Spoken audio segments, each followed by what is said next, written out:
কুয়াকাটা সমুদ্র সৈকত, যেখানে প্রায় 200 বছর ধরে চলে আসছে রাস উৎসব, প্রতি বছরের মতো এবারও মঙ্গলবার সন্ধ্যা থেকে শুরু হচ্ছে হিন্দুদের 3 দিনব্যাপী এই উৎসব।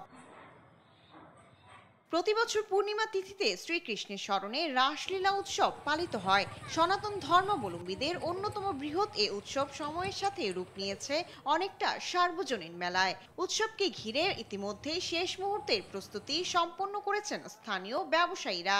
আগামী উপলক্ষে আমরা অনেক আশাবাদী যে অনেক গেস্ট হবে, আমাদের বেচাকেনা ভালো হবে। রাস উপলক্ষে প্রতি বছর যে বেচাকেনা হয় ওই অনুসারে আমরা আইডিয়া করছি যে এবছর বেচাকেনা আলহামদুলিল্লাহ ভালো হবে।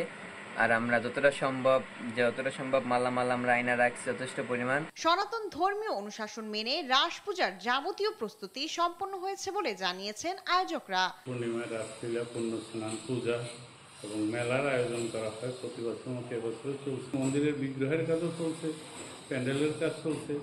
সেই সাথে সাথে জেলা প্রশাসন, পুলিশ প্রশাসন তাদের সর্বাত্মক কর্মসূচি তৈরি করেছে। 3 দিনব্যাপী এই উৎসব নির্বিঘ্ন ও শান্তিপূর্ণভাবে সম্পন্ন করতে স্থানীয় প্রশাসন নিয়েছে বিশেষ নিরাপত্তা ব্যবস্থা বলে জানালেন উপজেলা নির্বাহী কর্মকর্তা। যারা পুণ্যার্থী আসে, তারা যাতে নির্বিঘ্নে আসতে পারে, তাদের যেই ধর্মীয় কার্যক্রম তারা সম্পন্ন করতে পারে, সেই জন্য আমাদের মূল মন্দির এলাকায় সিসি ক্যামেরা থেকে শুরু করে আমাদের নিরাপত্তা বাহিনী, স্বেচ্ছাসেবক সবাই উপস্থিত থাকবে, সবাই থাকবে। এবং মঙ্গলবার সন্ধ্যায় অধিবাস ও প্রার্থনার মধ্য দিয়ে শুরু হবে রাস পূজার আনুষ্ঠানিকতা।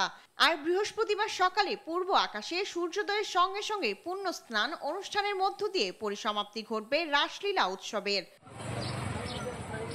শায়লা খান, নিউজ ডেস্ক, দেশ টিভি।